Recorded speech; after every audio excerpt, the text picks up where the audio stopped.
Donc, bonjour à toutes et à tous. Buenas tardes a todos. Bienvenue à notre conférence sur l'Amérique centrale sous l'angle des migrations et des enjeux de sécurité. Donc, préparée dans le cadre de la 13e édition de la Semaine hispanophone par l'Institut des études internationales de Montréal, l'IEIM, en collaboration avec l'Observatoire sur les crises et l'action humanitaire et l'École des langues de l'UQAM. Donc, je suis très heureuse d'animer cette conférence qui veut faire un point sur un enjeu fondamental, donc, qui porte sur la situation migratoire en Amérique centrale. Donc, un enjeu qui nous concerne toutes et tous dans un contexte mondial de permacrise, c'est-à-dire un enchevêtrement de crises permanentes, dont l'une des conséquences est forcément la migration de populations, et notamment de populations vulnérables. Donc, ils peuvent être vénézuéliens, équatoriens, haïtiens, chinois, vietnamiens, afghans, camerounais ou encore burkinabés. Ils arrivent au Panama et traversent la jungle du Darién.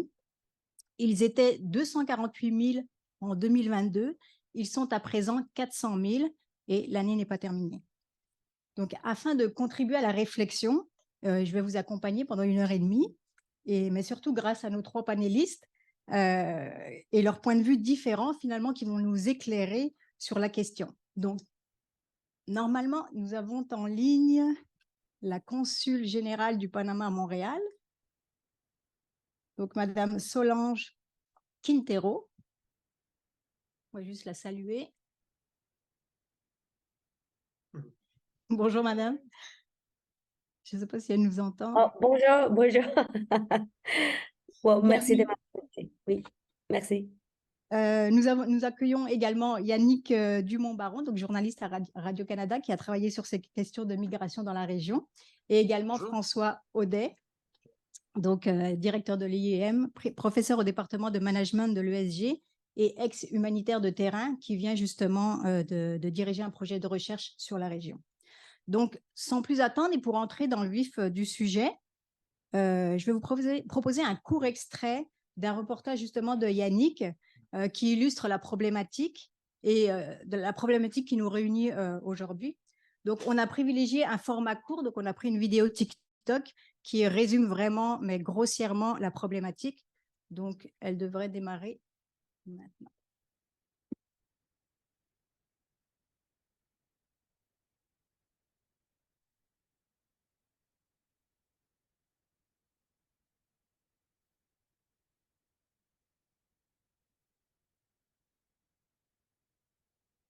¿Cómo era el viaje en el Darien, en la selva? Fue fuerte, nos duramos cuatro días, mínimo 5 días duramos ahí. Nous sommes au Panama, tout près de la sortie d'une des routes migratoires les plus dangereuses au monde. On vient de passer quelques jours avec des migrants dans ce camp, dans d'autres camps. Ce qu'ils nous disent, c'est que malgré les 5000 kilomètres qui restent à parcourir et tous les obstacles, les gens qui sont ici ont bien l'intention de se rendre jusqu'aux États-Unis. No hay otra opción, para devolverme, no quiero devolverme, quiero seguir. Darle un futuro mejor a mis hijos. Para ellos, ¿cómo era de caminar? No, ahora yo tenía que, aún ese de la impotencia que tenía, lo que hacía era regañarlos porque no querían caminar. ¿Daba miedo de qué? Porque me le pasara algo, se cayeran o algo así, o el río se lo llevara. Durar 6 días en la selva no es nada fácil, porque son 2 y medio que te manda el colombiano, y no es tanto la frontera de Colombia. La frontera de Panamá es la más difícil porque contiene con mucha quebrada, mucha bajada, muchas cosas peligrosas, que durante mi trayecto vi 7 muertos.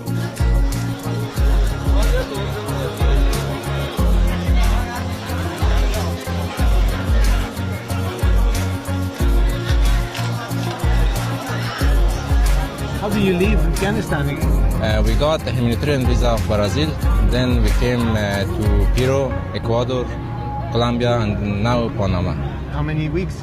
Almost 10 days. That's pretty fast.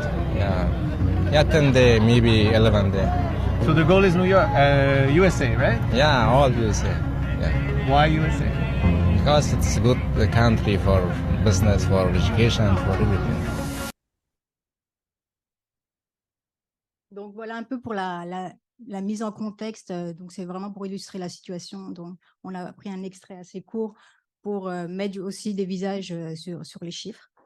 Donc, pour certains, la destination demeure les États-Unis, mais pour d'autres, c'est le Canada. Donc, après cette mise en contexte, nos 3 panélistes, ils vont aborder tour à tour leur point de vue sur la migration en Amérique centrale et particulièrement au Panama.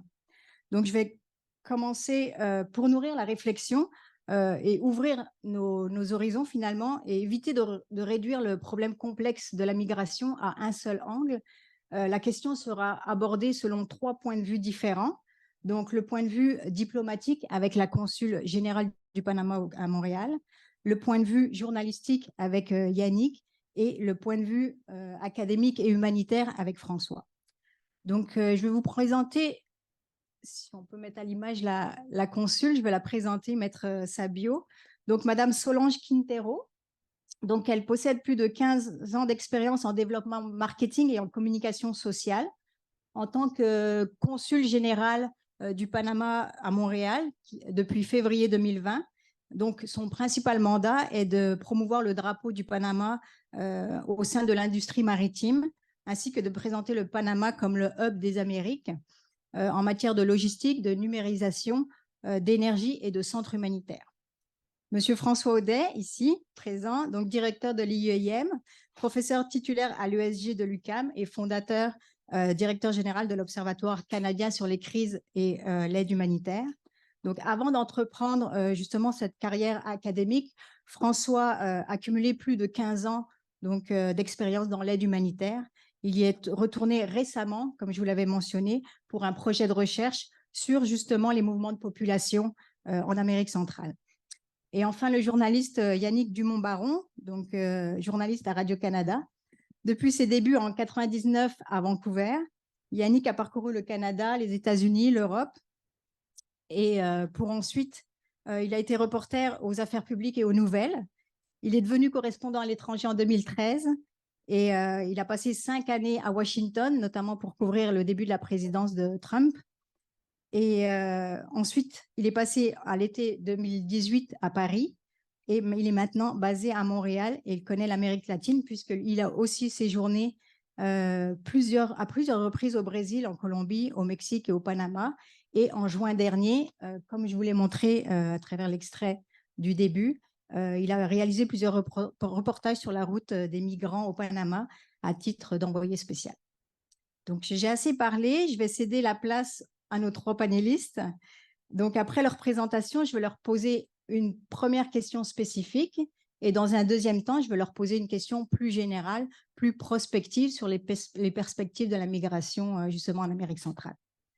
Donc, on va commencer par Madame la consul qui va nous faire finalement un point sur le point de vue du gouvernement du Panama face à la vague migratoire, notamment dans la région du Darién, via la campagne d'information intitulée « Darién no es una ruta, es una jungla », que l'on peut traduire par « Le Darién n'est pas une route, c'est une jungle ». Donc, je vais vous céder la parole, Madame la consul. Merci, Madame la modératrice. Bonjour à toutes et tous. Tout d'abord, je tiens à remercier le directeur de l'Institut d'études internationales de Montréal, Monsieur François Audet, mais aussi la directrice adjointe Caroline Doyon, de m'avoir invité, de nous avoir donné cet espace pour parler de ce sujet qui est très important pour notre administration actuelle. Mais je dois aussi commencer par remercier le gouvernement fédéral du Canada qui maintient sa coopération dans tous les domaines, non seulement pour le financement de l'hôpital, mais aussi des projets comme la coopération en matière de traite d'êtres humains et de trafic de migrants, et tous les sujets de la migration, mais ainsi que dans les domaines de la politique étrangère. Il convient aussi de mentionner que en signe de cette coopération, nous prévoyons de recevoir notre sous-ministre des Affaires étrangères, Vladimir Franco, à la fin de ce mois à Ottawa pour la réunion de la consultation politique bilatérale entre les 2 pays, afin de contribuer, d'ouvrir le dialogue, de promouvoir la coopération régionale et des solutions concrètes à court, moyen et long terme. Mais pour en venir au sujet, la situation de la migration irrégulière est un défi qui implique qu'elle implique sont assez complexes. C'est un sujet extrêmement vaste que nous ne pouvons pas couvrir en 8 minutes. Et par contre, j'essayais de les réduire à 3 faits qui racontent l'histoire de la crise migratoire actuelle et que le Panama a traité d'une manière responsable et engagée. Et après les avoir expliqués, je parlerai de la vision de notre gouvernement en face aux problèmes que nous vivons au quotidien.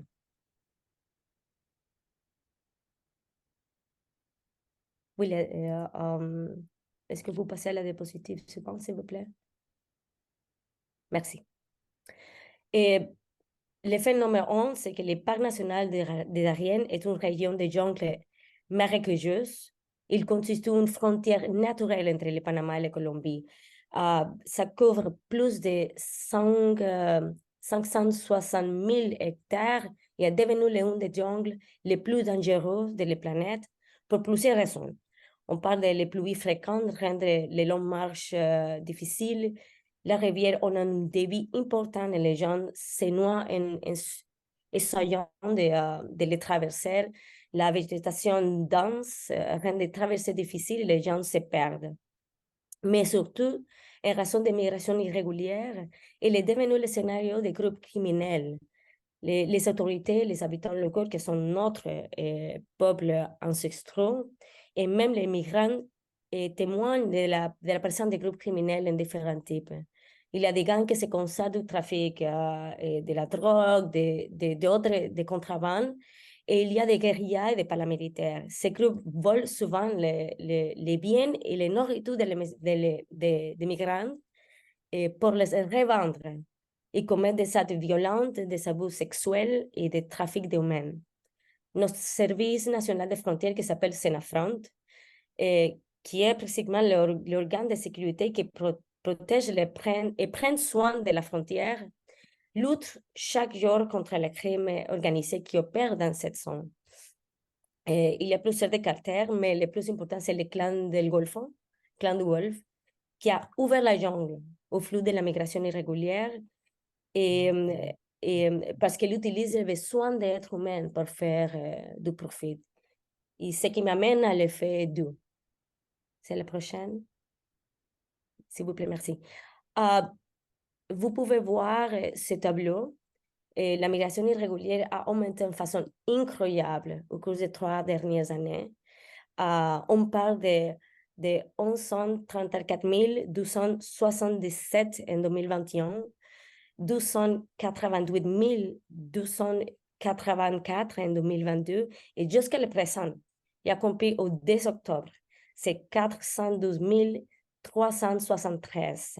Et si nous les classons par nationalité, d'ici 2023, les plus grandes populations d'immigrés irréguliers sont vénézuéliennes, suivies de l'équatorienne, l'haïtienne aussi, que des migrants qui ont part extracontinentaux, originaires de l'Inde, de Chine et d'Afghanistan, entre autres. En 2023, aussi, 81 947 personnes ont traversé le parc national de Darien, devenant aussi les mois avec le plus nombre d'entrées dans l'histoire du Panama. Et ces chiffres records continuent d'augmenter chaque jour. Nous devons garder l'esprit qu'il s'agit de personnes qui risquent leur vie à la recherche d'un endroit où se sentir chez elles. Mais le chose qui est le plus inquiétant, c'est la présence d'enfants sur la route. On parle de 25% des migrants de la région sont des mineurs, souvent non accompagnés, et font également partie du groupe de personnes disparues et retrouvées mortes. La prochaine, s'il vous plaît. Merci.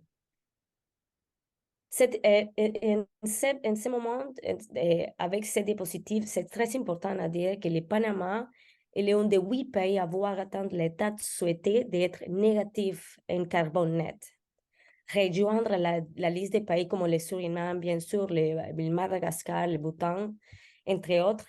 Mais le parc de Darien joue un rôle très important dans cette réalisation parce qu'il a été déclaré par l'UNESCO en 1981 comme le site de patrimoine mondial et en 1983 comme les réserves de biosphère. Ça veut dire qu'elle est le poumon de la biodiversité de toute l'Amérique centrale. Les foyers, bien sûr, de notre peuple ancestraux et qui traverse actuellement les plus grandes crises mais jamais connues. Parce que cette brusque augmentation de la migration irrégulière apportée avec plus au rang de 9000 tonnes de déchets dispersés dans les forêts de Darien, dans les branchements lesquels se trouvent plusieurs zones protégées, avec les conséquences de la pollution telles que la dégradation de notre réseau la déforestation des passages irréguliers et les effets sur la santé de la communauté suite à l'intérieur des zones protégées du Darien. Mais d'un autre côté, vous parlez du niveau d'impact sur les rivières, c'est vraiment impressionnant. C'est 60 000 tonnes de déchets ont été collectés sur les sites. Les rivières sont contaminées par les odeurs et les déchets humains. Ça veut dire que la vie des premières habitantes est affectée en termes de santé et de sécurité alimentaire. Et il faudra 61 pour inverser ces crimes, parce que le Panama le considère les crimes de l'environnement. La prochaine, s'il vous plaît. Merci. Donc, dans un point de vue diplomatique, la position du gouvernement panamien est simple et en face d'une problématique vraiment complexe, mais il faut qu'il soit simple. C'est le phénomène de la migration irrégulière, c'est un problème d'ampleur mondiale et une responsabilité partagée. Ça veut dire les conflits en général sont les principaux moteurs de cette crise mondiale, tout comme les changements climatiques, les catastrophes naturelles, l'insécurité économique. Et les personnes qui tiennent de traverser la région du Darien fuient ces facteurs de déplacement. Nous ne parlons pas seulement des personnes de la région, mais aussi d'Afghanistan, de la Chine, de la Syrie, entre autres. Et le Panama a été le premier porte-parole à souligner que l'immigration doit être abordée dans une perspective multilatérale, que l'approche de la résolution de cette situation est un problème pour toute la région parce qu'ils vont venir aux États-Unis et ici au Canada. Mais le deuxième, c'est le Panama a déclaré que l'immigration irrégulière constitue une situation de sécurité nationale. Nous avons soulevé ce problème au niveau international, ce qui déclenche aujourd'hui une crise aux proportions maximales, laissant au Panama des dépenses de l'ordre de 70 millions par an, sans compte l'investissement en heures de travail pour faire face aux problèmes humanitaires immédiat, laissant au second plan des aspects importants que l'offensive contre les organisations criminelles transnationales. Mais il s'agit également d'une situation de sécurité nationale parce que nos populations autochtones, qui sont les populations d'accueil de tous les immigrants, subissent des conséquences négatives. On parle de villages de autour de 300 personnes qui accueillent plus de 2000 à 4000 personnes par jour. Ça veut dire que ces villages ne disposent pas d'infrastructures sanitaires ou des aqueducs et accueillent des personnes dont ils n'ont pas la capacité de s'occuper. 3, nous devons considérer cette situation d'un point de vue humain. C'est un problème multidimensionnel qui doit être traité de manière holistique et humanitaire, précisément parce que les impacts sont multiples, parce qu'il y a des vies et des droits humains en jeu. Cette incident irrégulière des milliers de personnes entrant de notre frontière avec la Colombie est extrêmement dangereux et met en perspective non seulement la vulnérabilité des migrants, mais aussi les actions des structures de criminels organisés dédiées au trafic et à la contrebande des migrants. Un flux que le Panama combat énergiquement. Les défis posés par la jungle. Dans le Darien, les conditions climatiques défavorables, les manques de nourriture et l'eau potable, et la menace de ces groupes armés font toute partie d'un voyage qui se traduit par une lutte pour la survie à laquelle personne ne devait être confronté. 4, la migration irrégulière est un problème critique et nous avons besoin d'aide. Ça, c'est le plus important. Parce que les besoins humanitaires sont maximum. Cependant, le financement est malheureusement insuffisant. Et comme je l'ai déjà mentionné, le Panama a dépensé 70 millions entre la nourriture, le transport, on parle de la santé, etc. Mais le budget que nous avons alloué n'est pas suffisant. Nous n'avons pas toutes les capacités. Mais avec celles dont nous disposons, nous faisons les gros efforts. Par exemple, le SENAFRONT, que c'est notre service national fronterizo, a arrêté un grand nombre de passeurs de clandestines à la frontière et a secouru des centaines de personnes. Les sabotages aériens quotidiens maintenant, à la date, ont quintuplé jusqu'à ce moment-là. Et 5, le Panama n'est en aucun cas opposé à la migration. Nous sommes un pays reconnu pour le commerce mondial, mais aussi des grands rêves, comme le canal du Panama, et des convergences de différentes nids et cultures vivant en harmonie sous le même toit. Ça, c'est vraiment suffit pour réaffirmer que le Panama n'est en aucun cas opposé à la migration. Mais nous insistons sur le fait qu'il doit être ordonné, sûr et régulier. Ils sont très importants pour notre administration et c'est une information très importante. Être ordonné, sûr et régulier. Mais au niveau international, et contrairement à d'autres pays de la région, le Panama maintient les mesures provisoires de l'accord interaméricain des droits humains qui protège les migrants entrés irrégulièrement par la frontière du Darien et interdisent tout type de retour forcé vers leur pays d'origine ou un pays tiers. Et si que c'est la base de toute la campagne de notre administration maintenant, c'est Darien n'est pas une route, c'est une jungle. Et c'est important cette phrase parce que le Panama a assuré la présidence pro tempore de la conférence régionale sur l'immigration. Ce forum s'imposait comme la plateforme de discussion et de coopération régionale par excellence maintenant sur les questions migratoires. Ça implique un engagement et un leadership.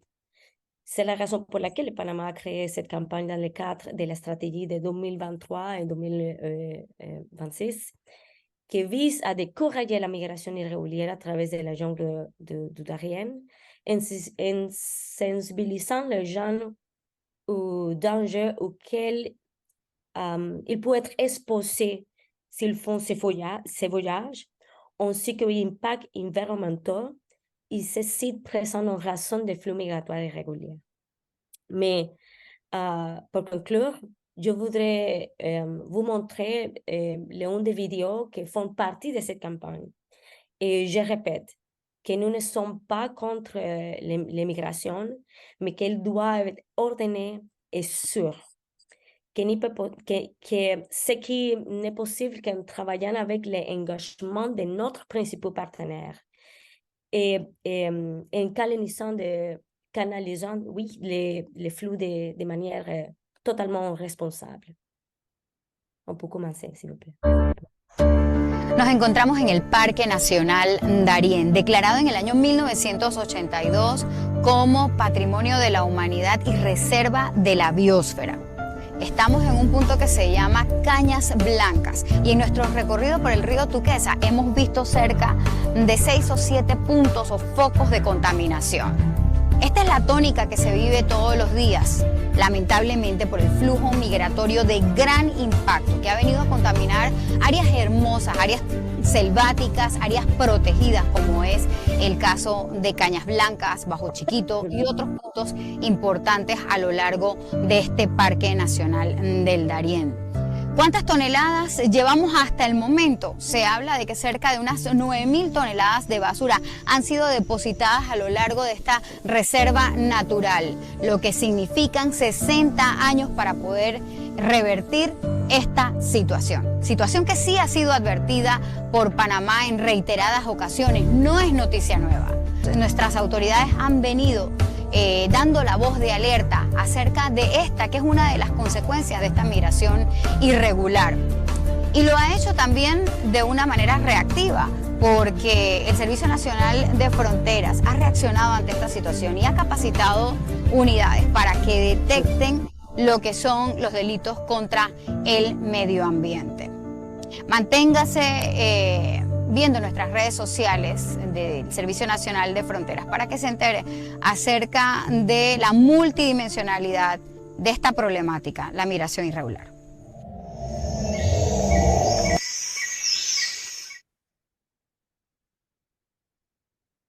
Si la consul m'entend. Merci beaucoup, Madame la consul, pour votre présentation, donc, qui présente le point de vue, la position politique du Panama par rapport à cette vague migratoire et la mise en lumière, effectivement, des dangers auxquels font face les personnes qui se déplacent, les impacts environnementaux et évidemment les impacts sur les populations autochtones qui vivent dans le Darién. Donc, nous allons explorer notre problématique, mais cette fois-ci d'un point de vue académique et humanitaire, donc avec François Audet, donc professeur François Audet. Merci. Vous me permettrez qu'en tant qu'académique, je prenne le micro debout, ça va être plus facile. Bueno, señora consulada, gracias por haber aceptado nuestra invitación y de presentarnos la visión y el punto de vista de Panamá. Es con mucho gusto que lo hemos escuchado. Je voudrais dire également, évidemment, que ça s'inscrit dans le cadre de la semaine hispanophone de notre partenaire de l'École des langues. Je fais juste petit aparté là. Et un autre petit aparté, c'est pas parce qu'on parle du Moyen-Orient, de Gaza, qu'on ne doit pas parler d'autres choses. Et ça me fait donc extrêmement plaisir d'être avec nos collègues de l'École des langues. Yannick, merci d'avoir accepté notre invitation également. Moi aussi, un défi en 10 minutes, mettons, de vous partager la dernière année que j'ai consacrée en grande partie à ce qui se passe en Amérique centrale. Je vais donc aller directement au but. Vous m'excuserez certains raccourcis. Premièrement, la crise, ce qu'on appelle une crise dans un contexte comme celui-là, c'est l'incapacité des pouvoirs régionaux, des pouvoirs locaux à protéger ou à offrir des services sociaux de base à une population. Une crise se définit ainsi. Et quand on parle de la crise migratoire en Amérique centrale, c'est vraiment survenu à un moment où nous, on se confinait. Il y a eu une explosion démographique par un exode rural en Haïti et au Venezuela. Peut-être mettre la diapo, puis on va partir de ça pour ma présentation. Donc, on se souviendra que nous, on se confinait au printemps 2020 et pendant ce moment-là, j'essaie de faire ma rockstar, pendant ce moment-là, ce qu'on a observé, c'est deux phénomènes parallèles pour des raisons complètement différentes. Donc, un exode significatif de la population du Venezuela pour toutes sortes de raisons qu'on n'a pas le temps d'aborder, vous le savez. Mais on parle de plus de 6 millions de réfugiés actuellement du Venezuela à l'extérieur de leur territoire, dont une grande partie anticipe se rendre aux États-Unis, comme vous le savez. On en a entendu beaucoup parler. Parallèlement, ce qu'on a beaucoup entendu parler ici au Québec, notamment au niveau médiatique, c'est ce qui se passait en Haïti, où 1,8 million, et ça c'est seulement pour 2020-2021, d'Haïtiens ont quitté littéralement l'île. Mais au même moment où on faisait ces recherches-là, on a aussi observé, et ça c'est un phénomène qui m'était méconnu de mon côté en tout cas, que 1,7 million de Cubains avaient quitté au même moment, plus d'1 million de Jamaïcains et également 1,6 million de Dominicains. Alors, vous voyez la masse migratoire spontanée qui est survenue à peu près au même moment. Et je vais expliquer rapidement ce qui explique un peu ce phénomène migratoire-là spontané. La conséquence directe, on l'a vu dans la présentation de Mme la consul, c'est évidemment l'arrivée à différents endroits du continent sud-américain qu'on ne voit pas ici. Certains, comme on a parlé à Yannick et moi un peu plus tôt, comme nos amis d'Haïti, doivent souvent se rendre au Brésil et au Chili, où c'est beaucoup plus facile pour eux de pouvoir rentrer parce qu'ils n'ont pas besoin de visa nécessairement, avec différentes ententes qu'ils ont eues par le passé, et de monter littéralement par la suite vers le nord. Dans le cas des Cubains, par exemple, il y a des ententes, comme vous pouvez le comprendre, avec le Nicaragua pour des raisons politiques assez évidentes, qui leur permettent de pouvoir rentrer par avion, mais par la suite de continuer le parcours à pied, entre guillemets, ou sous différentes formes. Donc, selon l'origine des groupes migratoires, ils arrivent à différents endroits et vont donc monter dans les différents corridors migratoires. On a déjà parlé de quelques chiffres, je vais y revenir un petit peu tout à l'heure, mais peut-être vous dire que l'essentiel de la configuration des corridors migratoires est causé ou en tout cas généré par ces petites machines. Il y a actuellement, au moment où on se parle, des centaines de corridors de communication WhatsApp dans lesquels parlent littéralement des centaines de milliers de migrants. Et les données qu'on a recueillies, puis qui sont accessibles si quelqu'un voulait gentiment rentrer, proviennent des conversations des migrants qui se parlent entre eux, qui sont à différents endroits et qui disent par où passer, combien ça coûte, est-ce qu'on a des chances de se faire violer, où est-ce qu'on peut être hébergé, où est l'église qui peut nous aider, etc. Qu'est-ce qui se passe avec Title II aux États-Unis, etc., etc. Et c'est ça qui forme littéralement la communication du corridor migratoire. Ce qui n'existait pas, pour les plus vieux dans la salle, il y a peut-être 15 ou 20 ans, ou même avant que ce genre de conversation virtuelle-là existe. Ça existe aussi sous les chatrooms de Facebook, etc., donc sous différentes plateformes, TikTok et tout ça, selon les régions du monde. Mais dans le cas d'Amérique centrale et d'Amérique latine en général, c'est vraiment WhatsApp. Et ces corridors-là virtuels, on les observe par la suite, littéralement, dans la réalité. Au niveau conceptuel aussi, je me permets peut-être de faire un autre élément, puis Mme la consul en a brièvement parlé, c'est l'enjeu économique lié au corridor migratoire. Un corridor migratoire, c'est avant tout transactionnel. On imagine l'autoroute entre Québec et Montréal, dans laquelle il y a des points de service, des stations-service, des restaurants, des endroits pour faire pipi, etc., etc. Et on avance, on nous permet d'avancer, on met de l'essence, on continue, on dort, on continue. Corridor migratoire, c'est la même chose, sauf que c'est informel. Donc, les transactions, elles ne sont pas formelles, elles ne sont pas dans une station-service officielle, elles sont souvent faites à travers des agents qu'on appelle des coyotes dans la région, qu'on appelle, peu importe, des gens qui sont parfois bien intentionnés, parfois mal intentionnés.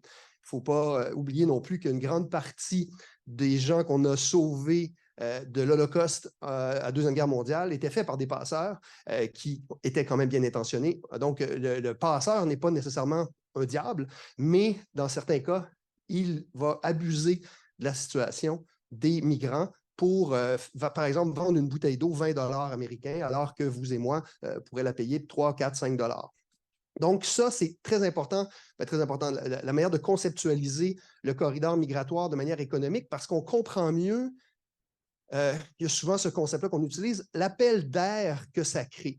Donc, il y a eu évidemment les premiers migrants qui sont arrivés, Mme la consul en parlait, les premiers qui ont franchi notamment le Darien, mais une fois que ça a été monté, ça a été créé, les corridors virtuels ont été montés, l'information est passée, et ensuite les corridors économiques permettent la transaction et aux migrants de payer entre 5 000 et parfois jusqu'à 50 000 $ leur montée jusqu'aux États-Unis et jusqu'au nord.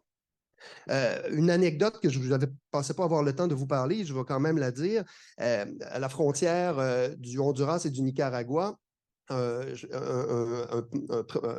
prêtre qui faisait la messe justement au printemps 2020.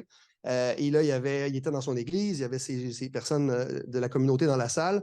Et là, les portes rouvrent, là, ça cogne, etc. Et là, il voit une famille d'Haïtiens qui débarque dans l'église. Et là, toute la communauté, OK, on va les aider, on va en prendre soin, etc. Puis donc, approche communautaire très, très forte d'entraide. Évidemment, le chat commence. 2 semaines après, ils étaient 2000. Et on a vu les chiffres de Mme la consul et ça continue. Alors, les premiers répondants, les premiers humanitaires, ce n'est pas la Croix-Rouge, c'est vraiment les communautés locales, les services communautaires locaux, Mme la consul en parlait, qui sont déjà dans certaines régions d'Amérique centrale, vous le savez. Je parle du Honduras, entre autres, du Nicaragua, Salvador, Guatemala, qui sont évidemment des régions déjà très pauvres économiquement, qui ont peu ou pas de capacité de même de répondre aux services sociaux de base des populations résidentes. Alors, ça crée énormément de conflits maintenant, aujourd'hui. Les premiers migrants, il y avait une collaboration, il y avait de l'entraide, mais maintenant, aujourd'hui, ça crée beaucoup de conflits parce que les ressources locales, même transférées du gouvernement, que ce soit au Panama ou ailleurs, beaucoup vont dire pourquoi on a un service social, nos taxes, nos ressources pour des personnes qui ne font que passer. Et c'est une conversation on pourrait débattre. Par contre, évidemment, pour ces communautés-là, c'est aussi une manne d'argent énorme.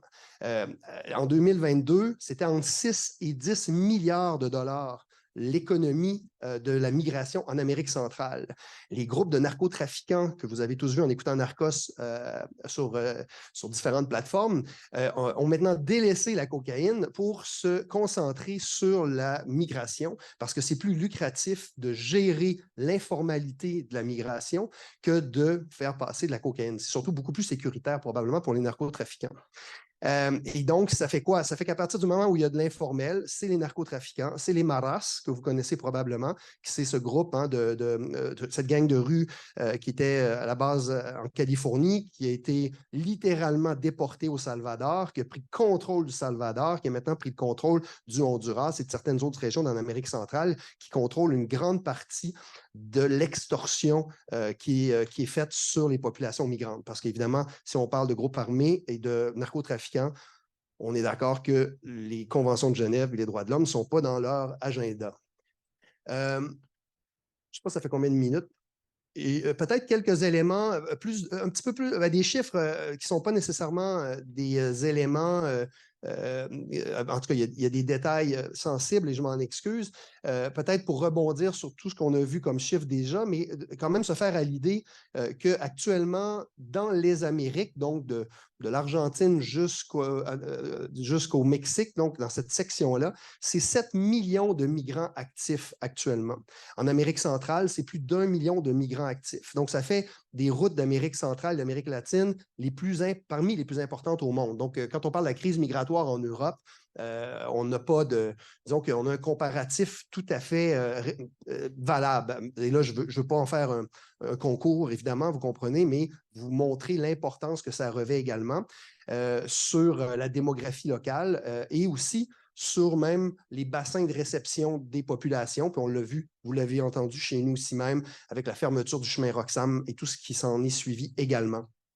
Donc, et juste pour vous, tout à l'heure, je calculais par rapport à ce que Mme la consul présentait, quand on parle de 400 000 personnes qui traversent le Panama, donc c'est-à-dire l'ensemble des pays d'Amérique centrale au fil des semaines, c'est plus de 2000 personnes par jour. Hein, donc, c'est énormément de monde. Oui, beaucoup de déchets. Ça va sans dire, puis c'est un enjeu évidemment important, mais c'est aussi des éléments de protection pour ces populations-là qui, à mes yeux, revêt une importance évidemment centrale. Et quand on parle de protection, et je sais qu'il y a des gens dans la salle qui s'intéressent aux enjeux de protection, notamment pour les femmes, 80% des femmes migrantes en Amérique centrale sont victimes de viol. Le viol est normalisé comme tarif de passage dans certains secteurs en Amérique centrale. Donc, c'est évidemment une information terrible, mais qui est complètement normalisée.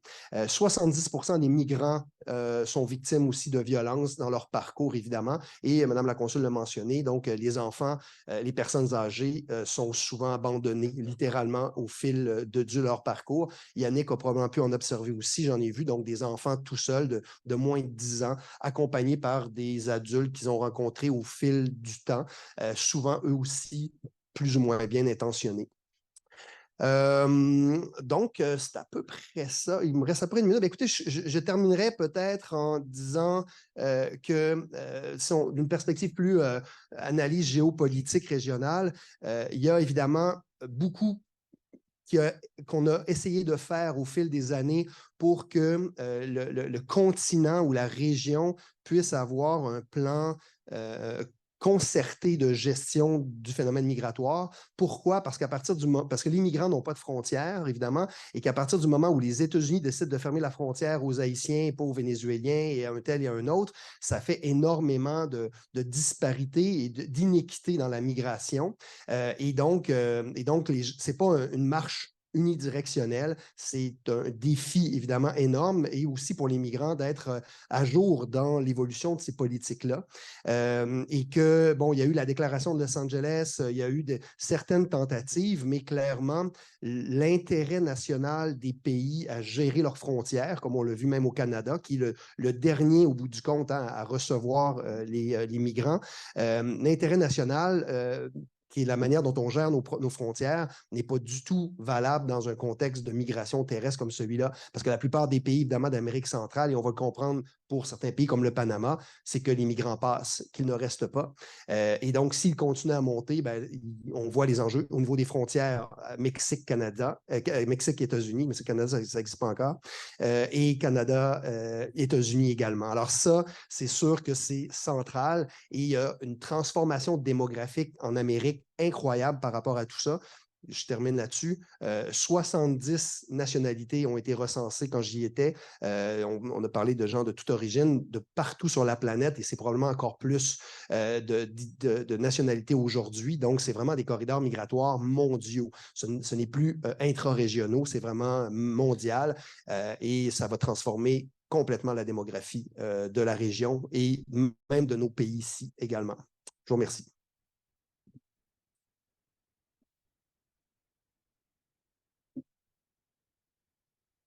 Merci beaucoup, François, pour cette présentation express.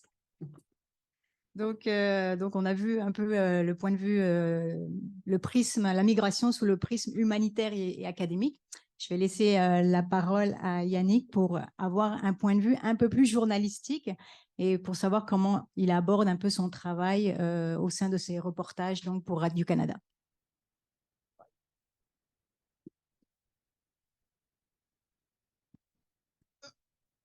Mais merci d'être là, c'est chouette. J'ai mon téléphone dans la main depuis tantôt parce que j'ai pas de papier. Mes notes sont là. C'est pas que je suis en train de faire autre chose. La perspective d'un journaliste, en fait, c'est un peu de diplomatie, c'est un peu d'humanitaire, c'est un peu d'économique aussi. Dans la dernière année, je suis allé à pas mal de points sur cette route-là, au Brésil, où j'ai vu des Haïtiens dans des squats, au Panama, au Mexique, en Colombie aussi, où on voit les Vénézuéliens dans les rues. J'ai quelques réflexions. J'ai pas un discours nécessairement bien organisé, mais j'ai quand même des notes. Et surtout, c'est parce que moi, j'ai hâte d'entendre vos questions, les questions. Un bémol à tout, enfin, une de mes leçons, une des raisons qui faisait que je pouvais convaincre mes patrons de dépenser de l'argent pour sauter dans un avion, c'était qu'on voulait savoir si ce que les États-Unis annonçaient comme mesure pour dissuader l'immigration fonctionnait. C'est pour ça qu'on est allé au Panama, entre autres, et la réponse, c'est ça ne fonctionne pas. De mémoire, c'est au printemps que les États-Unis ont dit on va fermer le Darien, on va aider les Sénafront et l'armée du Panama à faire beaucoup d'efforts pour empêcher l'immigration, bloquer ces routes-là. Et depuis ce temps-là, il s'est passé quoi? Ça a monté en flèche. Et ces records-là qu'on voit au Panama, au Darien, on le voit aussi au Mexique, à la frontière avec le Guatemala, on le voit aussi à la frontière avec les États-Unis. Donc, il y a des effets d'annonce qui sont parfois pour les populations d'un pays, dans ce cas-là, les Américains, par exemple.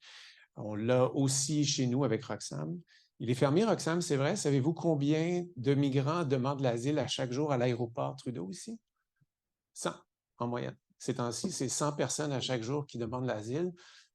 Les douaniers sont débordés. Ils ont réorganisé les choses à l'intérieur de l'aéroport. On ne le voit pas quand on arrive parce que ça se fait C'est l'inspection secondaire, on dit, donc c'est l'endroit qui est derrière les portes closes, mais ça se passe encore. Donc, Roxham est peut-être fermé, mais il y a encore énormément de migrants qui arrivent ici. Évidemment, ils n'arrivent pas de la même manière, donc ce n'est pas nécessairement les mêmes, mais ce désir de monter, qui est aussi, qu'on le voit aussi quand les gens traversent la jungle, il est là jusqu'à la frontière américaine, il est là aussi ailleurs. Le Mexique, par exemple, c'est très éprouvant, j'imagine, enfin, de ce qu'on me raconte, de traverser le Mexique. On est vulnérable. Les policiers sont aussi des gens qui, enfin, ce que les migrants disent, les policiers au Mexique et l'armée au Mexique aussi fait de l'extorsion, peut violer aussi les femmes. Donc, il y a vraiment énormément de dangers et malgré ça, les gens continuent sur la route. Ces corridors virtuels dont parlait François, les gens s'avertissent de ça aussi. Ils s'avertissent qu'il y a des dangers. Il se trouve d'autres chemins, des routes alternatives au Mexique, mais ils les connaissent, les dangers. C'est certain, dans le cas du Darien, il y a des migrants qui disent, à la fin, après avoir traversé la jungle, qui m'ont dit, mais je ne savais pas, on m'a dit que c'était seulement une journée dans la jungle.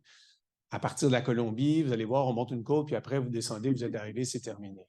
Ça leur a pris 3, 4, 5, 6, 7, 8 jours. Ça, c'était en juin.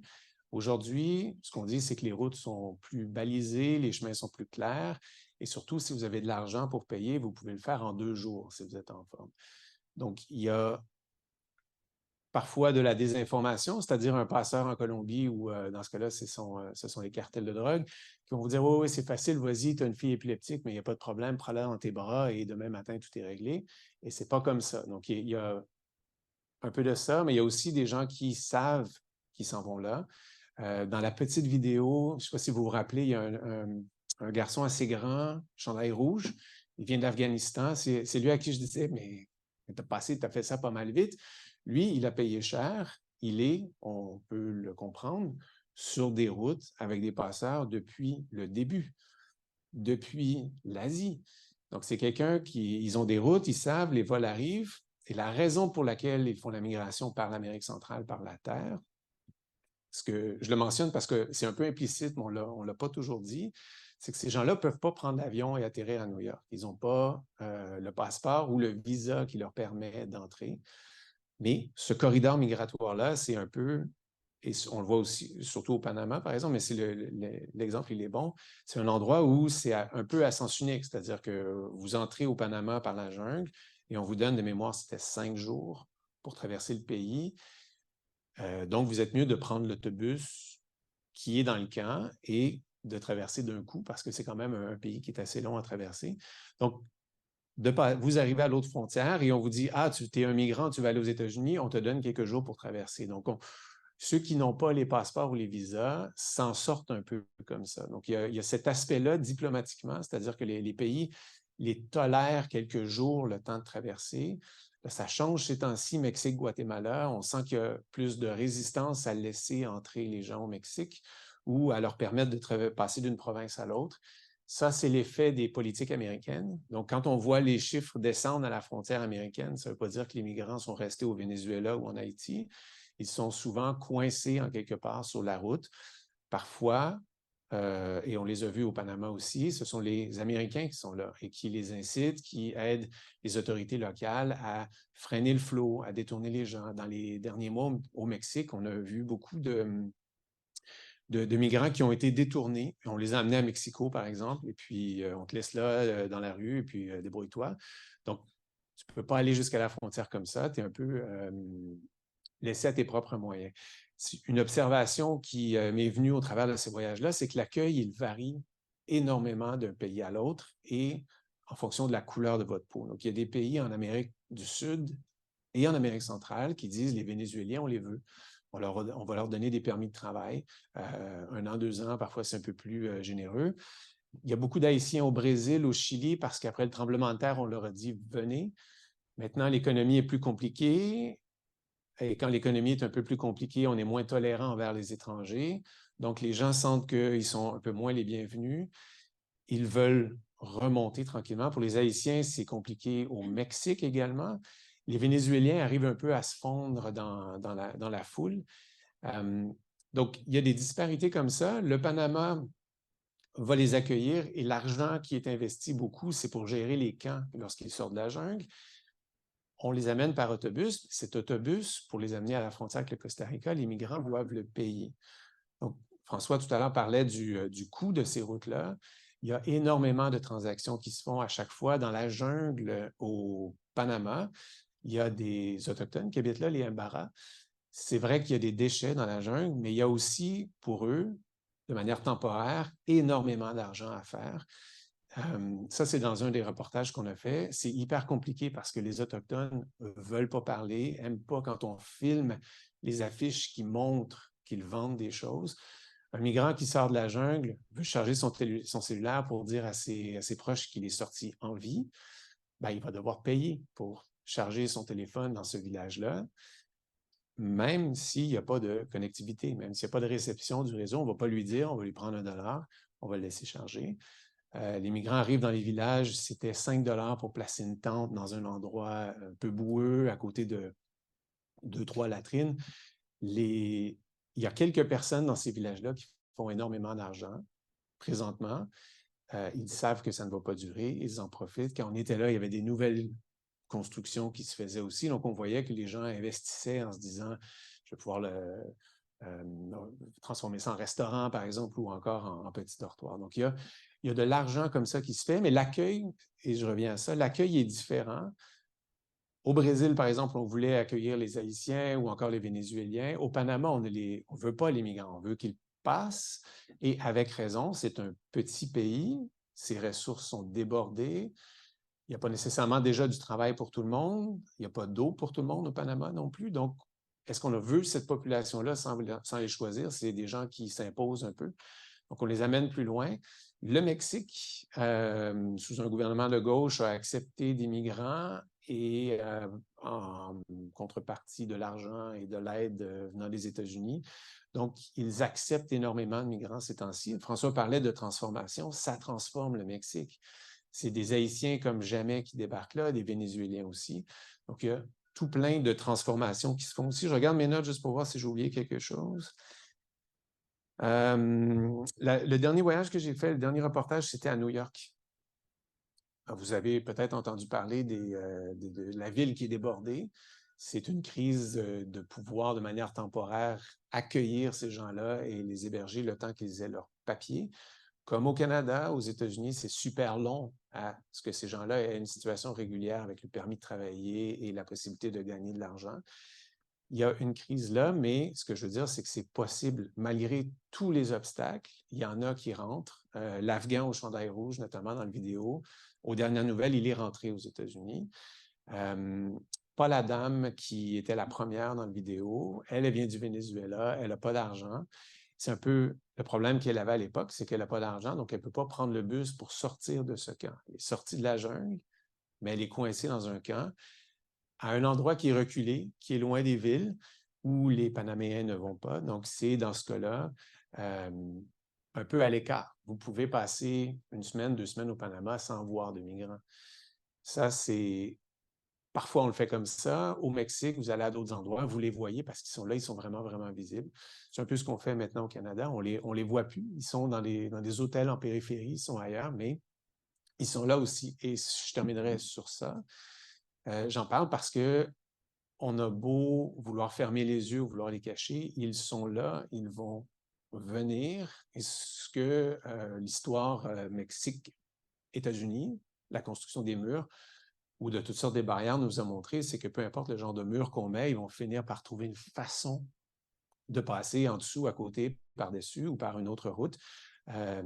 C'est techniquement pas faisable, mais si on arrivait à fermer la frontière avec le Panama parce qu'on s'entendait avec les cartels en Colombie, ben, on va trouver une autre route par les Caraïbes, par exemple, en passant, puis on est au Nicaragua, puis on peut tout de suite les remettre sur la route. Donc, il y a de l'argent à faire et il y a des gens qui veulent monter ici. Je pense, et c'est un peu ma conclusion, Madame la consul parlait du besoin de coopération. On a besoin de faire ça. On a besoin de travailler ensemble parce que ces gens-là c'est très compliqué de changer la raison pour laquelle ils quittent le Venezuela, la Colombie, l'Équateur, Haïti ou même la Jamaïque.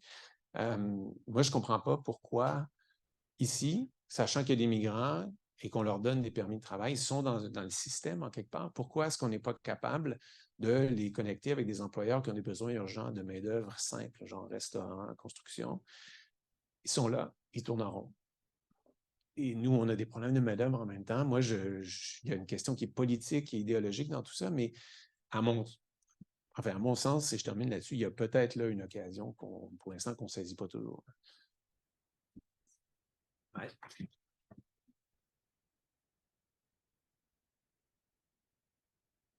Merci beaucoup Yannick pour ce témoignage journalistique qui conclut un peu les trois regards qu'on voulait vous offrir sur la migration donc en Amérique centrale. C'est très court, je vais maintenant vous poser une question, puis on n'a plus 5 minutes chacun, on a à peu près 3-4 minutes, je suis désolée. Donc je vais commencer, si vous permettez, par Madame la Consul. Est-ce qu'elle m'entend? Je ne sais pas si la technique peut me dire. Oui? Oui, elle m'entend. Donc, comme vous nous l'avez exposé, donc le Panama a mis en place une campagne d'information donc qui s'appelle « Le Darien n'est pas une route, c'est une jungle ». Donc, j'aimerais vous demander concrètement à qui s'adresse cette campagne d'information. Est-ce que vous ciblez les migrants? Donc, c'est une campagne d'information qui est dirigée pour eux, pour leur faire comprendre, ou c'est pour les Panaméens, pour leur faire comprendre à vos citoyens que vous occupez, vous prenez le problème à bras-le-corps. Donc, à qui est destinée la campagne d'information que vous avez mis en place? Et si vous pouvez répondre en 2-3 minutes, je serai très contente. Merci beaucoup.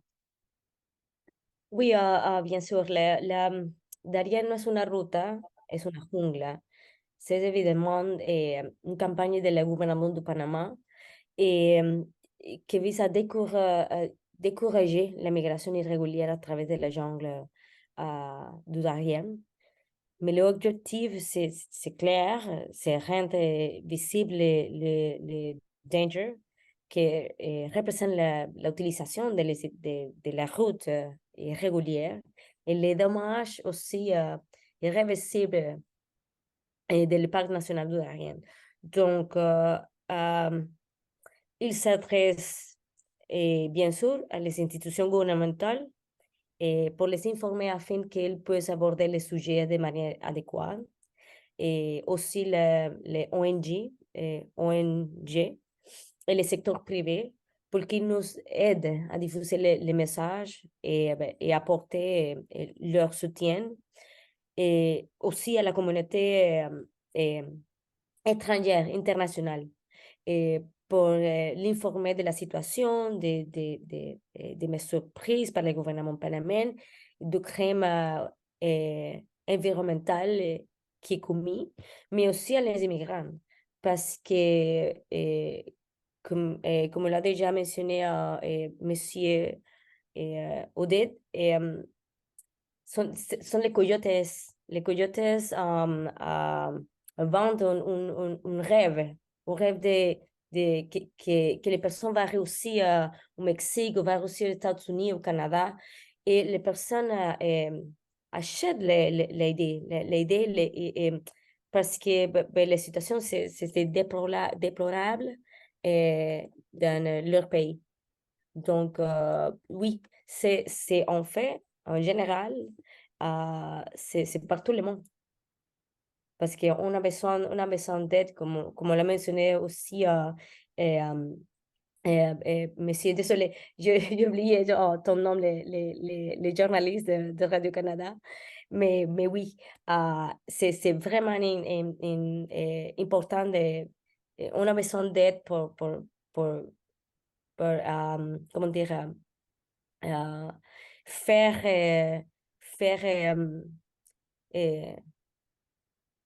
hacer frente a la situación que estamos viviendo. D'accord, merci beaucoup Madame la Consul. Donc c'est vraiment une campagne d'information destinée autant aux migrants, aux ONG, mais aussi aux pays qui sont autour. Donc ça, on pourra revenir dans la prochaine question, puisque je vais aborder avec vous les pays justement limitrophes avec lesquels vous devez parler justement pour régler la situation. Donc j'en viens maintenant à François, si tu le permets. Est-ce qu'on peut être davantage qu'un témoin humanitaire comme tu l'as été? Est-ce Est-ce qu'on peut faire plus? Est-ce qu'en tant qu'humanitaire, on doit faire plus? Qu'est-ce que vous ont dit finalement les ONG sur place? Est-ce qu'elles sont débordées ou est-ce qu'elles ont déjà vu ça en Grèce ou en Italie, puis elles ont comme une expérience, ou c'est vraiment un phénomène encore beaucoup plus vaste? Oui, c'est une bonne question et c'est ce que je n'ai pas pu continuer à dire. Alors, je me permets de prendre des minutes qui me sont octroyées pour y répondre convenablement. Comme je mentionnais, les premiers répondants, là, ça fait un peu pompier, là, mais la réponse première, ce sont les communautés du Panama, les communautés frontalières du Honduras, du Nicaragua et jusqu'au Mexique, qui sont les communautés d'accueil et qui vont soutenir de manière plus ou moins professionnelle, pour le dire ainsi, la réponse de leur passage. Il y a des organisations locales, mais on est vraiment dans le communautaire. Les organisations internationales classiques, professionnelles, que ce soit le réseau de la Croix-Rouge, notamment, qui sont assez bien implantés en Amérique centrale, dans tous les pays, que ce soit des organisations comme Médecins sans frontières, Médecins du monde et compagnie, donc les ONG classiques, ont énormément de problèmes, et ça peut-être revient au problème du journaliste que tu es, Yannick, de justifier des ressources pour ce qui se passe. Ils ont donc des programmes traditionnels dans la région, des enjeux liés au changement climatique, des enjeux liés à l'agriculture, etc. Mais le phénomène migratoire qui vient complètement bouleverser leur baseline dans leurs analyses pour dire quelle est notre population de base, qu'est-ce qu'on doit faire pour avoir nos indicateurs de développement, est complètement transformé, mais ils n'ont pas les moyens de justifier ça, ne serait-ce que dans leur propre narratif interne, pour que leurs patrons décaissent de l'argent supplémentaire dans le cadre des réseaux de la Croix-Rouge, ou même au niveau des gouvernements. Parce que pour ceux et celles qui connaissent l'Amérique centrale, ce n'est pas une région, à moins qu'il y ait des catastrophes naturelles importantes, on l'a vu par le passé, qui reçoit beaucoup d'aide internationale, au contraire. Puis avec ce qui se passe dans le monde, malheureusement, il y a des listes de priorités qui ont pris le dessus sur ça. Donc, c'est un manque de ressources, manque de volonté politique, alors que, paradoxalement, ce qui arrive aux frontières des États-Unis est quand même au sommet de l'agenda, même de la prochaine élection présidentielle. Okay. Merci beaucoup, François. Je vais passer à Yannick. Yannick, vous avez récolté vraiment énormément de témoignages. Est-ce qu'il y a des similitudes qui se sont dégagées dans les parcours de personnes aussi différentes, venant de régions totalement différentes? Vous nous avez parlé du jeune homme au t-shirt rouge, ou de Roselyne, la première intervenante qu'on a vue dans le reportage. Donc, est-ce que vous arrivez à dégager des similitudes dans ces témoignages-là? Oui, énormément. C'est sûr que chacun a sa raison bien personnelle pour partir, mais souvent on peut la résumer à améliorer son sort et pas devoir s'inquiéter au quotidien pour sa sécurité, pour combien d'argent on va gagner, qui va manger quoi demain. Après, il y a des disparités. Cet Afghan au chandail rouge, par exemple, comme il a des milliers de dollars, il peut entrer plus vite dans les pays, passer plus vite. Donc, il y a cette différence-là. Les Cubains, surtout, les Vénézuéliens, les Haïtiens n'ont pas beaucoup d'argent. Eux en arrachent, eux marchent littéralement certaines sections de cette route-là. Il y a des disparités aussi. Il y a des migrants qui entrent par les programmes américains actuels. Donc, ce n'est pas nécessairement des gens qui veulent devenir réfugiés, mais l'administration américaine a des programmes pour ceux qui ont de la famille aux États-Unis. Ce n'est pas le cas pour la plupart des Vénézuéliens, mais si on vient d'Équateur, par exemple, on a peut-être l'occasion de pouvoir rentrer. Donc, il y a énormément de disparités. On veut améliorer son quotidien. Ça, je pense qu'on c'est assez. On peut dire que c'est assez universel. Mais après, les moyens qu'on a, les connaissances qu'on a, le niveau d'éducation qu'on a, ça varie. Il y a énormément de hasard aussi dans ça. Même ici, quand Roxham était encore ouvert, c'est pas pareil selon l'heure à laquelle vous arriviez, le douanier qui vous recevait, et s'il y avait de la place dans les refuges gérés par le fédéral ou par le provincial. Donc, vous aviez accès, en fonction d'où vous alliez, à des services complètement différents. En fait, des services ou presque rien au fédéral.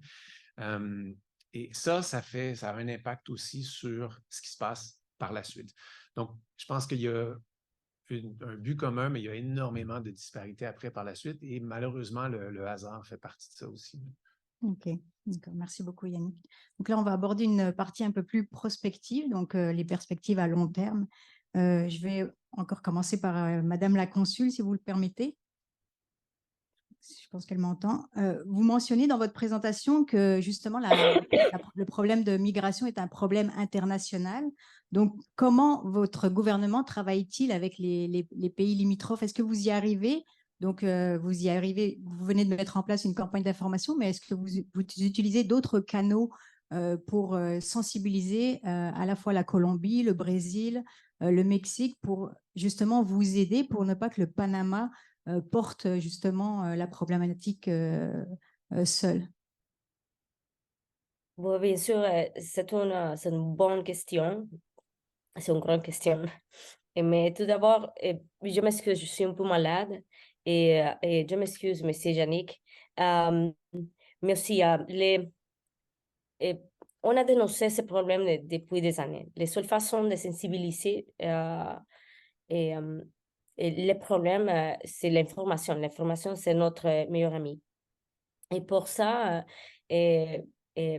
mais aussi on a besoin de la voix des organisations internationales des médias et aussi de l'engagement des grands alliés internationaux qui ont le pouvoir de convoquer comme l'ONU et le Vatican. Mais oui, en ce qui concerne les actions entre tous les pays, par exemple, le Panama et le Costa Rica partagent les mêmes visions.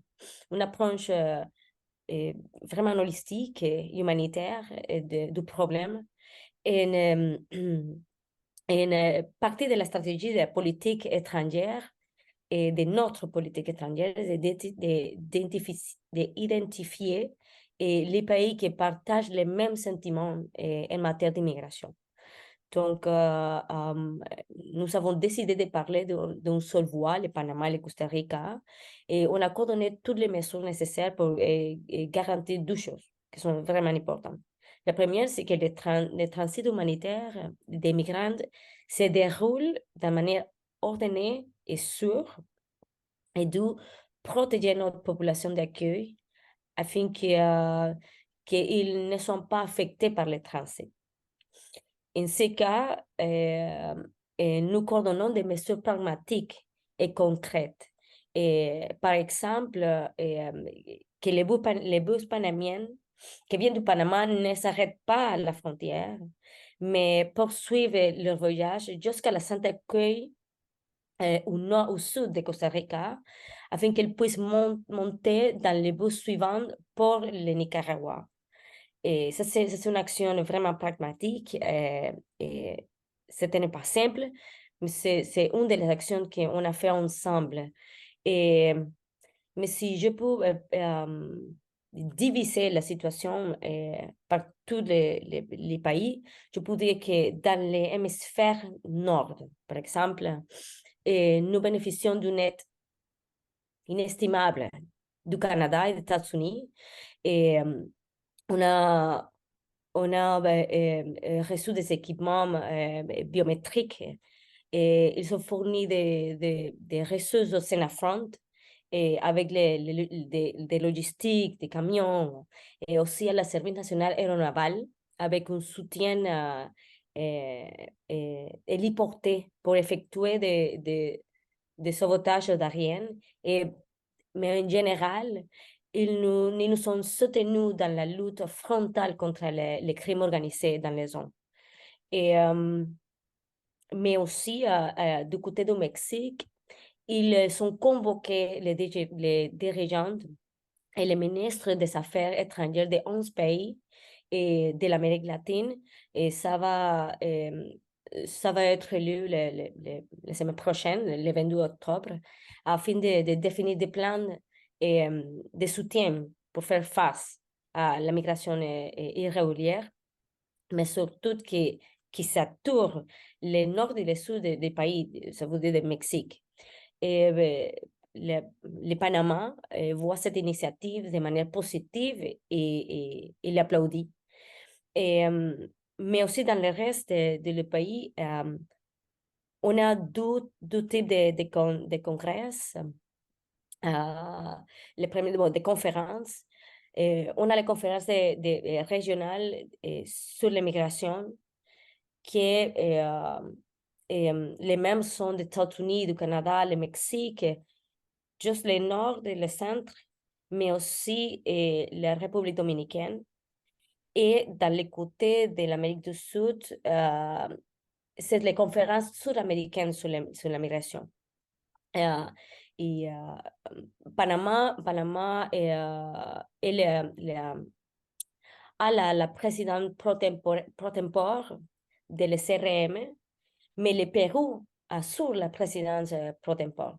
Donc, les deux, et en cette occasion, tout ont convenu en mettre une œuvre de campagne de communication régionale visant à exposer les risques associés à la migration irrégulière, mais surtout à promouvoir les voies légales afin de parvenir à une migration sûre, ordonnée et régulière. Oui. Mais allez-y si vous avez encore une phrase. Oh non, c'est seulement que c'est un problème multidimensionnel. C'est vaste, c'est mondial, et il est donc complexe, et chaque action doit avoir une structure politique, mais à un moment donné, aussi une structure juridique. Et pour cela, nous devons commencer par nous parler les uns les autres. Oui, et en faire un enjeu international et plus que régional. Merci beaucoup pour ces éclaircissements, Madame la Consul.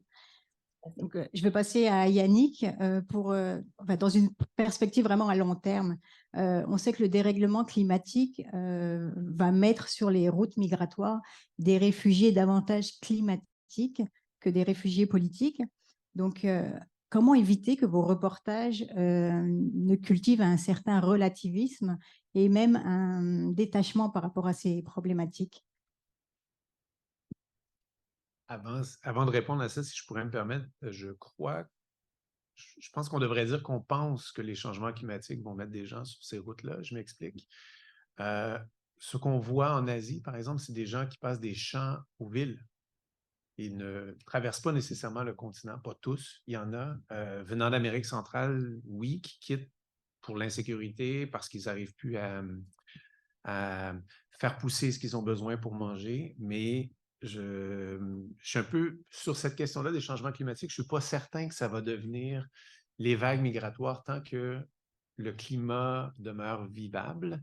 Donc, on verra avec les températures qui montent. Mais ça, c'est la difficulté, hein? L'empathie, la raison pour laquelle on en parlerait. J'ai même, je le disais à François tout à l'heure, j'ai de la difficulté à convaincre mes patrons de parler de ça. Pardon. C'est une bonne question. Je n'ai pas la réponse encore. Je cherche toujours à faire un lien avec le Canada. C'est plus difficile maintenant que Roxham est fermé de trouver une raison de leur en parler, de justifier ça. Mais je pense qu'à la base, on parle d'être humain de toute façon, mais climat, inégalité égale migration. Ça, c'est certain d'une manière ou d'une autre. Ce n'est pas un truc qui va s'en aller. Donc, je pense que comme on parle d'économie, comme malheureusement on parle de guerre de manière récurrente, c'est quelque chose qui va revenir dans l'actualité. D'où mon intérêt pour essayer de développer un peu une expertise dans ça, mais je pense que le sujet s'impose parfois et il continue de s'imposer. On le voit à New York. C'est déjà dans la campagne électorale de l'an prochain pour la présidentielle. Il y a des démocrates qui craignent de perdre leur siège parce que ce sont des démocrates qui gèrent ce qui se passe présentement. Donc, ça a des impacts sur nous. Je pense qu'on n'aura pas le choix comme journaliste d'en parler de toute façon. Est-ce qu'il y a aussi un volet pédagogique, même au niveau de Radio-Canada, de faire plus de pédagogie dans l'information pour sensibiliser les gens à justement la migration d'Amérique centrale et même au-delà? Je pense qu'il n'y a pas une intention ou un désir comme certains peuvent l'imaginer de vouloir faire ça. Je pense que pour nous, c'est de refléter une réalité. Okay. C'est plus dans ce sens-là. Vous apprenez des choses ou non dans mon reportage. Je ne veux pas être celui qui fait l'apologie des migrations, par exemple, mais je veux être celui qui dit, regardez, ça se passe, on ne peut pas l'ignorer. Les chiffres dont on parle depuis tout à l'heure, ces gens-là sont en route présentement vers l'Amérique du Nord. Donc, c'est pas parce qu'on le voit pas ici que ça n'existe pas. Donc, moi, je veux vous parler de ça, mais je veux pas être celui qui vous convainc que c'est une bonne chose de les accueillir. Je pense que ça, c'est un débat de société. C'est pas à moi ni à Radio-Canada à décider ça. D'accord, merci beaucoup. Je vais finir avec François. Vous avez couvert beaucoup de crises migratoires, humanitaires aussi. Donc, on a toujours l'impression que les réponses humanitaires sont en aval. Est-ce que de plus en plus, vous voyez comme une politique proactive qui se met en place dans les ONG? Est-ce qu'avec toutes les crises qu'on a connues au XXe siècle et au XXIe, est-ce qu'il y a eu au sein des ONG une adaptation à toute cette multiplication de crises? Il y a des gens, des ONG dans la salle qui pourraient mieux que moi peut-être répondre à ces réalités, mais je dirais non. Je dirais non parce que les ONG sont très intimement liées aux politiques de financement. Alors, il peut y avoir des politiques de plaidoyer, il peut y avoir des volontés militantes, mais la réalité financière de la gestion de projet, de répondre à des appels d'offres, de faire rouler la business est souvent extrêmement importante, beaucoup plus importante, je dirais même que la dimension militante. Puis ça, c'est pas propre au phénomène migratoire ou au phénomène de crise en général. S'il y a une crise, c'est un peu, j'imagine, la même chose pour Radio-Canada qui a besoin d'une nouvelle pour faire une nouvelle. S'il n'y a pas de crise, puis c'est un terme que j'utilise peut-être trop, même moi, des fois on dit que c'est moi qui l'écris puis que le monde se met à parler. Mais s'il n'y a pas de crise, il n'y a pas de nouvelles, ben, il n'y a pas de nouvelles, puis à ce moment-là, les politiciens ne sont pas interpellés, puis bon, etc. Je pense par contre, pour peut-être que le rôle de l'académique, à tout le moins, dans le débat, une journée comme on fait, une séance comme aujourd'hui, c'est ça, c'est ça le cœur de notre travail, de pouvoir avoir des figures diplomatiques qui, je le dis très simplement, qui ont quand même le courage de venir présenter une situation de leur perspective. C'est pas évident. Je remercie encore Mme la consul d'affaires, un journaliste aussi, puis d'avoir cette conversation-là entre nous pour qu'elle puisse exister après chacune d'entre vous dans vos espaces. C'est là où je pense qu'on a un levier. Mais sinon, malheureusement, tant qu'il n'y a pas 50 000 personnes à Roxham ou qu'il n'y a pas une tornade, mais mettons une crise climatique très, très claire, c'est excessivement difficile et pour les ONG, surtout pour les ONG, de réagir. Pour l'académique, bon, on va s'y intéresser si la curiosité intellectuelle est là. Merci beaucoup, François. Donc là, je vous remercie tous les trois, donc Madame la consul, Yannick et François. On va entamer la discussion avec le public. Donc, je vais prendre quelques questions. Est-ce qu'il y en a dans la salle ou est-ce qu'il y en a en ligne? On va pointer des gens du doigt si vous ne voulez pas le mettre. Oui. Est-ce que vous pouvez vous approcher du micro? Merci beaucoup. Dans le fond, on a des questions en ligne, donc je vais juste lire. On a des questions en ligne, donc je vais lire. Allez-y, je vous en prie. Oui, c'est une question, enfin plusieurs questions venant de Apolline Willem. Que répondez-vous à ceux qui lient la hausse de la criminalité en Amérique centrale centrale à la hausse de la migration illégale? Comment faire face à ces discours d'extrême droite et quelles politiques doivent-elles mises en place et comment parvenir à un accord avec des pays qui ont des idéologies politiques différentes, par exemple Nicaragua, Costa Rica? Merci, c'est très intéressant. Merci beaucoup pour la question. Je pense que Madame la consul, est-ce qu'elle peut répondre à la question? Donc, finalement, comment faites-vous pour dialoguer avec des pays qui n'ont pas forcément les mêmes politiques que le Panama au niveau idéologique, donc concernant la migration? Madame la consul est là. Oui. Qu'est-ce qu'on fait maintenant? On est vraiment concentré avec les pays qui sont de la même vision que nous, parce qu'on doit avancer avec la problématique. Mais oui, la position du Panama, c'est vraiment pragmatique. Et nous essayons de convoquer tous les pays ensemble pour parler, pour discuter, mais on est vraiment aussi consciente que tous les pays peuvent régir de la même façon. Donc, c'est simple, c'est clair. On parle et aussi dans la conférence des migrations, des régionales de migration, on a été la participation de le Venezuela. Donc, ils sont très, comment dire, clairs et vraiment à la escucha. Je ne sais pas comment dire ça. Si vous pouvez à l'écoute. À l'écoute. Oui, à l'écoute. Donc, et ça, c'est très important. Et d'être à l'écoute tout le temps. Donc, pour l'instant, on doit de focus dans les situations que c'est les plus apremiantes, que c'est on a besoin d'aide, ça c'est la première. On a besoin de toutes les ressources avec tous les pays. On a besoin d'un cadre politique, oui, bien sûr, mais juridique. Et c'est vraiment l'importance et notre position. D'accord, merci beaucoup, Madame la Consul. Donc, vous privilégiez finalement de converser, de parler avec les pays qui ont plutôt la même idéologie et la même politique que le Panama. D'accord, merci beaucoup. Je vais prendre une question dans la salle. Oui, est-ce que vous m'entendez bien? Oui. Pardon? Ah.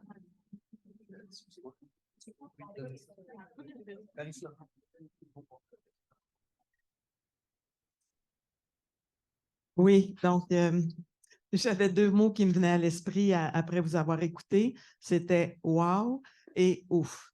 D'accord? « Wow » parce que je crois que ce que j'ai entendu, ça me transforme, ça va me transformer. Je connais un peu l'immigration de Cuba, mais on dirait que là, je ne pourrais plus en parler de la même façon jamais dans ma vie, parce que là, ça me donne comme une vision plus globale, plus importante de toute cette situation-là. C'est comme, c'est ça, c'est ouf maintenant. Qu'est-ce qu'on peut faire avec tout ça? Je ne sais pas si j'ai une question avec ça. Puis, une des remarques qui m'a fait réfléchir, c'est qu'on entend beaucoup les politiciens depuis des dizaines d'années, mais en tout cas, on en entend encore aujourd'hui qui disent on va baisser les impôts, on va enlever des taxes, on va faire ci, on va faire ça.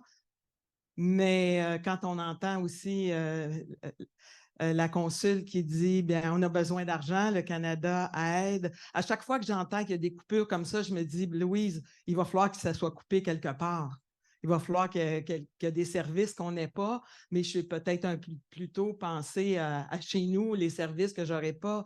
Mais maintenant, ça me fait réfléchir aux services qu'on ne pourra pas fournir ailleurs, qu'on ne pourra pas donner ailleurs dans des situations où on est quand même bien servi et privilégié. Alors, ça me fait réfléchir à tout ça et le ouf, c'est qu'est-ce qu'on fait avec tout ça par la suite. Et je voulais vraiment vous remercier grandement. Merci beaucoup pour votre intervention. C'était le but vraiment de la conférence, c'était vraiment d'élargir le regard et on avait vraiment trois regards différents plutôt que c'est vraiment un phénomène complexe qu'on ne peut pas réduire à un seul angle. Donc, je vais laisser François répondre.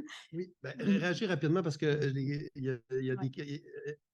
tout ça, c'est un vase communicant. Hein. Donc, ce qui se passe en Afrique, ce qui se passe en Afghanistan, au Honduras, etc., des impacts ici.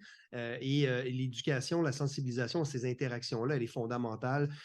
Et l'approche domestique, surtout du Canada, dans sa gestion des enjeux, des fois nous fait oublier pour la vaste population cette interrelation-là. Alors ça, il faut garder ça en tête. Ce qu'on a observé, mettons que l'Europe comme à l'époque des vagues avec la COVID, l'Europe a quand même quelques années d'avance sur nous. Puis ce qu'on observe, c'est qu'effectivement, l'enjeu des courants migratoires massifs, comme on a vu, il y a clairement une augmentation du populisme, il y a clairement une augmentation d'extrême droite. Ça, c'est pas propre à l'Europe, mais clairement, on peut faire l'hypothèse, et on l'observe quand même déjà un petit peu ici avec les Éric Duhem, avec ce qui se passe un peu dans l'Ouest canadien, même dans plusieurs États américains, comme Yannick en faisait référence, qu'à partir du moment où il y a un étranger, que ça dérange, que ça impacte sur nos petites affaires, il y a une rupture claire, et pour des gens qui ne comprennent pas les interactions, puis je dis sans snobisme intellectuel, il y a clairement une montée du populisme et de la droite qui va nous affecter.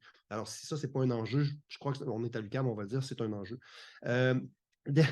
Dernier élément aussi, peut-être au niveau plus global, solution, et bon, solution, je ne sais pas jusqu'à quel point l'aide internationale est une solution, mais les problèmes, ils sont à la source. Le déplacement, ça vient des enjeux de sécurité, du climat, il y a toutes sortes de raisons, autant que de migrants, mais c'est clair qu'à partir du moment où Haïti, dans le pétrin comme il est, où l'Afghanistan implose économiquement, pas l'Afghanistan, oui, l'Afghanistan aussi, mais le Venezuela implose économiquement, etc., à partir du moment où tout ça existe, les gens vont vouloir aller ailleurs parce qu'ils peuvent le faire, ils peuvent le voir avec les téléphones, etc., puis ils savent qu'à quelques semaines, quelques mois, pour quelques milliers de dollars, le rêve est possible. Donc, s'il y a une forme, j'essaie d'être optimiste, de solution, c'est dans l'aide internationale ou la coopération internationale, peu importe le terme qu'on veut utiliser, parce qu'à partir du moment où on se désengage de la solidarité internationale, comme on le fait au Canada, partout dans le monde depuis ces dernières années, c'est sûr qu'on ne répond pas aux problèmes à la base, et automatiquement, l'effet de migration ne va faire qu'augmenter. Je suis désolée de couper un peu. Merci beaucoup pour cette dernière intervention. C'est déjà l'heure, c'est déjà fini. Je vous remercie beaucoup de votre présence en ligne également. Il y avait plein de questions. Oui, je vois bien, mais... Est-ce qu'on peut quand même les poser? OK, on va en prendre une dernière. Je regarde Caroline Doyon, la directrice adjointe pour voir de l'EIEM. C'est bon. On peut y aller. On parlait des changements dans l'état de l'économie et comment ça influence sur les politiques migratoires. On parlait de l'extrême droite et tout ce genre de choses. Est-ce que vous concevez un moyen pour assurer de manière plus pérenne que les migrants soient bien traités dans leur transition vers, que ce soit les États-Unis ou le Canada? C'est autant pour Madame la Consul que pour vous. Et est-ce que vous pensez qu'un corridor sécurisé pour la migration est envisageable, ou la volonté politique des États en question n'est pas là? Je ne sais pas si Madame la Consul est toujours en ligne ou si elle s'est... Oui, je suis là. Oui, elle est là, oui. Donc, Madame la Consul, est-ce que la possibilité d'un corridor sécurisé est envisageable? Je réduis un peu votre question parce que je pense que... Et sinon, ensuite, Yannick ou François pourra répondre. Allez-y, Madame. Est-ce que vous pouvez répéter la question, s'il vous plaît? Est-ce qu'un corridor sécurisé pourrait être envisageable concrètement dans les mois, dans les années à venir, pour justement sécuriser ces personnes-là lors de leur déplacement? Bon, ça c'est notre vision. Ça c'est la raison pour laquelle nous avons dans la lutte de tout ce qui se passe dans les Dariennes. Je ne sais pas si je réponds les questions parce que désolé. Oui. Allô? Non, vous pouvez continuer. Oui, comme je l'ai déjà dit, c'est la raison pour laquelle on besoin de que toutes les parties s'assoient entre nous, mais aussi toutes les mesures que Panama a adoptées dans les cours de cette année, parce qu'on a exécuté plusieurs des opérations en visant d'atténuer les crimes résultant de ces problèmes. Mais c'est vraiment vaste pour sécuriser un corridor. Ça, on a besoin beaucoup des opérations, mais aussi beaucoup d'aide internationale. Donc, c'est encore une question de moyens. Oui, exactement. Merci beaucoup, Madame la Consul. Si je peux rajouter à ça, c'est une question de moyens, mais c'est une question de volonté politique. Et en dépit ou enfin à cause de nos réseaux sociaux, la question migratoire est une question très polarisante. Ça fait élire ou ça fait battre des gouvernements. Donc, tant que ça reste une dynamique, chaque pays va agir, je crois, malheureusement, en regardant la migration dans l'angle local ou national plutôt que dans l'angle humanitaire ou international. C'est ce que font les Américains, c'est ce que fait le Canada, c'est ce que font la plupart des autres pays. Donc, ce genre de corridor, même si logistiquement on pouvait le faire, il y a certainement un pays dans le chemin qui dirait « Non, c'est pas vrai que je veux faire ça, je ne veux pas mettre l'argent des gens chez nous à cette fin-là. » Et ça serait sujet à élection peut-être ou à défaire un gouvernement. Donc, la montée des populismes, les problèmes économiques qu'on a, les problèmes de logement qu'on a au Canada sont dans un sens ou un autre liés à ça. Et nos politiciens, les commentateurs ramènent ça sur le terrain. Le gros défi, il est là, c'est d'essayer d'enlever la désinformation et d'arriver avec des faits. Il y avait une question tout à l'heure sur la criminalité. Moi, je ne sais pas si la criminalité est plus causée par les gens qui migrent ou par les gens qui profitent des migrants. Je n'ai pas vu de chiffres sur ça, mais c'est facile d'affirmer un ou l'autre sur Twitter et d'enflammer les gens et après qu'un politicien dise « Moi, je vais te fermer la jungle ». C'est facile de le dire, ça rassure les électeurs. Et la réalité, elle est carrément tout autre. Je suis désolé, c'est pas très optimiste comme toi. Non, mais c'est une conclusion tout de même. Merci beaucoup de votre présence encore ici et en ligne. Donc, je vais céder la parole à Caroline Doyon, directrice adjointe de l'IEIM, qui a coordonné l'événement de main de maître. Merci beaucoup, maîtresse.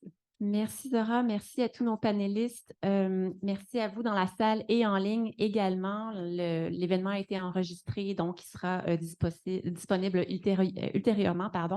Il est 14 h déjà, l'heure de se quitter. On aurait pu continuer bien plus longtemps et désolé pour les personnes qui avaient des questions. En effet, c'est un sujet là, sur le complexe sur lequel on aurait pu continuer longtemps.